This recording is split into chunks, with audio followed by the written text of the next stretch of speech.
afternoon. I hope you're well on this glorious sunny day if you are also in the UK. Although it's not hot, it's nice and sunny, so when you get the sun in your direction, it's quite nice. So yeah, today, kind of briefly, I say briefly, but I want to talk about wanting it. And I think it's important to acknowledge that you're never going to do anything that you don't want to do. You're literally never going to do anything you don't want to do. The only times that you'll do something that you don't want to do is to please other people. And that also comes at a detriment to yourself in the long run. If you're someone that's going to continuously do things that kind of go outside of your wants, the more you do that, the more you leave yourself empty, the more you kind of pour from an empty cup, especially if you don't have the capacity to do so. So yeah, we won't do anything in life that we don't want to do. As a drug addict, not me, sorry, I'm not a drug addict. What I'm saying, a drug addict will always ensure that they get their drugs, whether that's being on the road early in the morning, asking, being outside the shops, asking, whether it's cold, whether it's sunny, whether it's raining, it's pouring down, doesn't matter. They're gonna make sure that they get what they need. So, and it's no different to anybody else. If you're someone that struggles with dealing with life or your previous experiences, traumas, your natural response would be to suppress. And we live in a world where going out on a weekend, consuming chemicals, toxic poison, whether that be through food, whether that be through drinks, whether that be through environmental factors, people that you're around, and it's labeled as having a good time. Like it's actually labeled as having a good time. Having a good time as in not remembering what you're doing. But the reality of it is you're always going to come back to self. You're always going to end up sitting by yourself. If you're someone that may be single or alone, or they don't have many distractions, then you're always going to come back to self. And yeah, you may be very quick to do something else because you can't sit with yourself. And that's quite sad. And I think the only way you're able to kind of get out of that state is if you're aware enough to know the patterns and aware enough to that, and they want to do the most in such a short space of time. And yeah, many people may be able to make a turn, but the reality of it is sometimes if the damage is done and it's too far on one side, it can be a bit too late.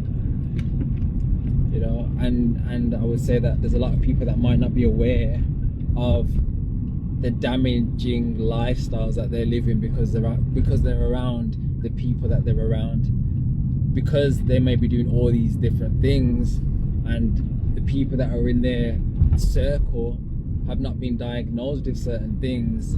Then it can kind of seem like, oh, it's non-existent, or oh well, we're just having a good time. No matter how many labels on the back of a cigarette packet says, you know, it will cause cancer, it's not enough.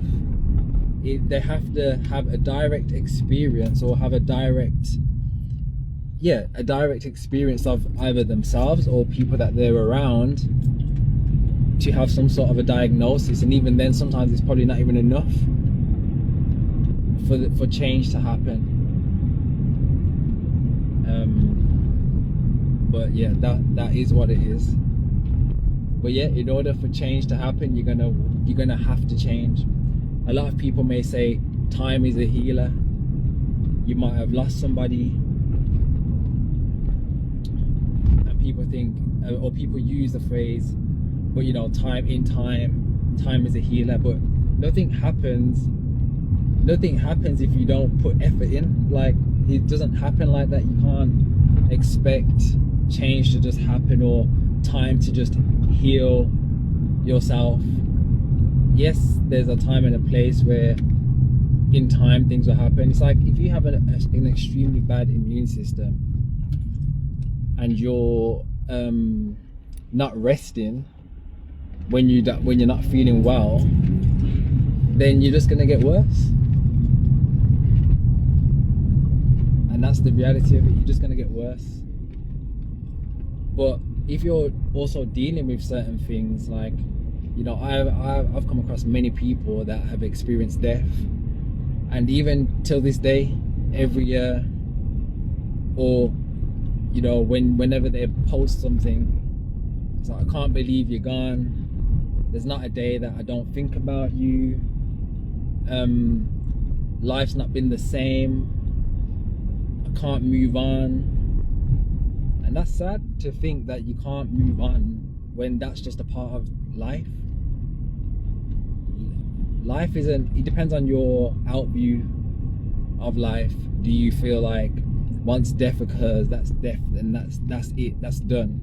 Like, I personally believe that we continue, there's another realms potentially, but I don't feel like it's the end of the line.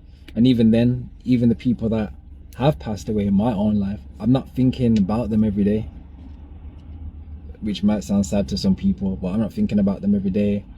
I'm not thinking, oh, I'm not waiting till the year anniversary, I can't not move on. And I would say, for me personally, fasting has been a massive part of that, because fasting, you see in different religions, religious studies, it's that fasting's a healer. Like, fasting is a healer. You have to sit with yourself. You can't suppress emotions,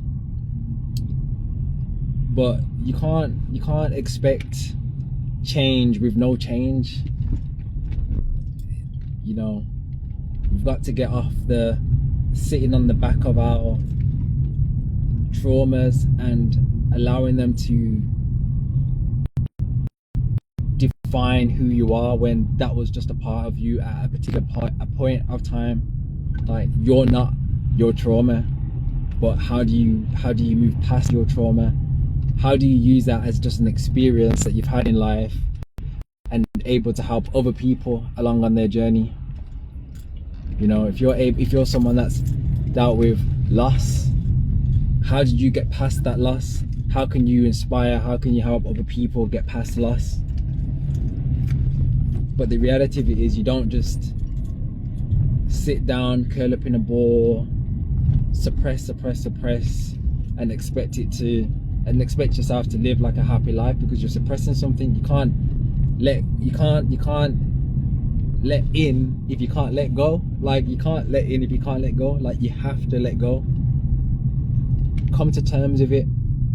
Don't just read a book about whatever the topic may be, whatever experiences you're experiencing, because that's somebody else's reference. My reference is fasting,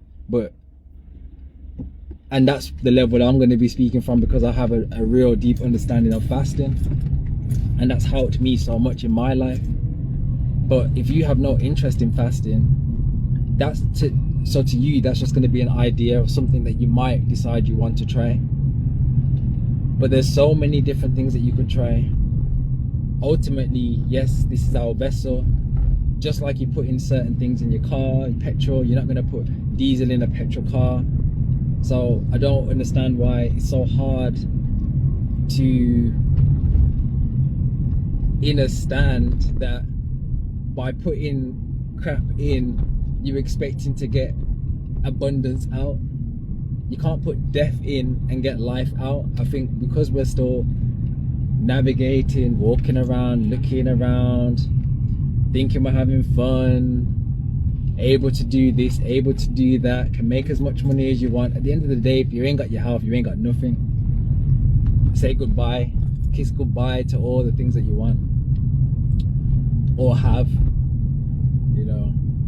But so if we have the vessel and we're putting good things in, then we can expect to get good things out.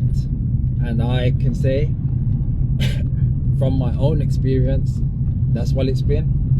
I've been eating the same foods pretty much every day since October-ish,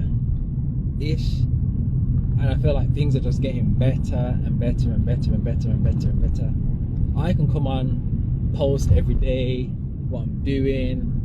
I can just be a reference to you to show you, oh, okay, well, I'm doing a particular thing, and maybe it will get lodged into your subconscious somehow, some way, and then you start implementing, you know, healthier changes, healthier things, and then over time it becomes a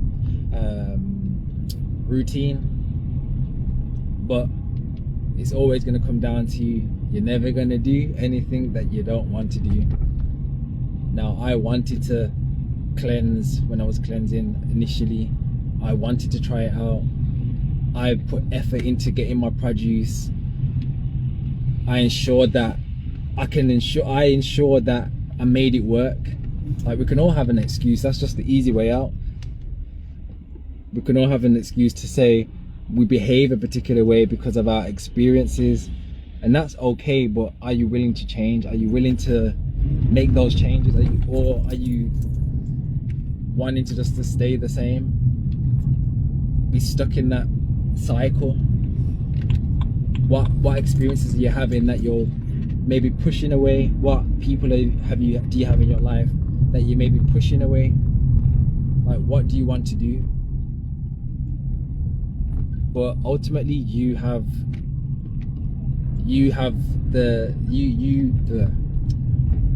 only you can decide what you want to do. But yeah. So yeah, if you want change, you're gonna have to make those changes. If you want to sit and be stuck in your cycle, and maybe you don't even know that how you're living is destructive, but if you do have an awareness, then I think it's very important to really sit with yourself and ask yourself, what do you want? Do you really want to continue this path? Are you going to continue to make excuses? Are you going to continue running? Are you going to continue suppressing? And I'm telling you that the change can happen, but you've just got to want the change. You've got to want it enough for change to happen. You know, we're January now, and if you're someone that's looking at time frames of certain things and wanting to make sure that this year is a great year, and by the end of the year you want to do certain things, your time is now. This is your time.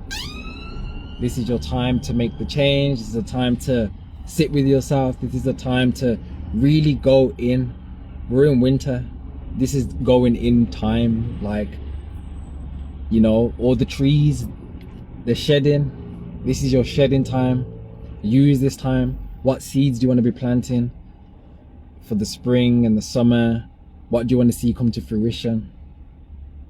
You know, I'm setting my own foundations of things, but the things that I'm doing, I have to ensure that the infrastructure, I've got to ensure that the house that is that is the foundation. I got to make sure that it's clean. I got to make sure that it's right. I've got to put the work in. And for everyone, it's going to be a different time, a length of time, but just be clear. Just be clear. Sit with yourself, acknowledge who you are. If you find it hard to even know who you are, then maybe asking those that are close to you, maybe asking your partner, maybe asking, I don't know, and you might get different answers or opinions, but you'll get an idea. And you know, if you feel some sort of way when they say you're a particular way, because it's interesting, because you might think you're a particular way until somebody tells you you're a different way. But are you open-minded to listen? Are you open-minded to make the change? Are you open-minded to hear? So it's about being clear, it's about being open, it's about being accountable, and it's about being self-aware. So yeah, if you want change, you're gonna have to change. But yeah, I think I'll leave it at that. And for those that have joined this live, I appreciate you, and I appreciate you for listening. I appreciate you for being open. I appreciate you for taking the time to listen. You know, I know that attention spans these days are not, people don't have a long attention span, and that's why many people scroll. You know, and it just is what it is. My videos are not for people that are trying to get quick fixes. I think my videos and my content is for people that are allowing the journey to journey, allowing people just to be on the journey. It's not a race, it's not a rush. We take our time. You know, nothing amazing truly happens in a day as such. So yeah, again, I appreciate you, and yeah, I mean, leave a comment, leave a like if you like it, reach out to me, I don't bite. And yeah, I think, you know, my content is just for sharing my journey, sharing my experiences, sharing information that I've come across. I've put time, I've put money, I've put effort into everything that I do, everything that I share, my learnings, my experiences. And yeah, I mean, if it's helped you, or you know someone that it may help, like share it. Let's not operate from a place of ego and pride and trying to be better than everybody else. Like, I think when you get to a place of peace, and for me, my journey is just an evolution of growth, and I'll forever be a student. I've said it time and time again, like I never feel like I know everything. Like, I'm forever a student, but I'm at a place where the ego and the pride, I'm just not operating in that level. And you know, I will share what I need to share, I will encourage where I need to encourage. I don't feel like these people are better than me. I don't feel like I'm better than anybody, because I've had my own journey and my own experiences, but I can acknowledge where I've come from, and I can acknowledge where I'm at, and I can acknowledge where I'm going. So yeah, if you feel like any of the information that I share was useful to someone in your life, then share. I have an Inner Hub page where it's full of different sorts of information, self-growth, self-development, whether it's food, whether it's about your traumatic stuff that you've gone through, educational stuff. If you see anything on there, share it, just share it. I feel like we're living in a world where it's like, oh, I know this little bit of information and I'm not going to share it with anybody, I'm just going to hold on to it. But holding on to it is not going to do anything. If you're holding on to it and you're not even implementing it, that's even worse. You know, that's even worse. So share the things that are gonna help or inspire somebody. Nothing is inspiring if you do nothing with the inspiration. Like, it's nothing. But yeah, anyway, I hope you all have a good rest of the day, and I will catch you on the next live.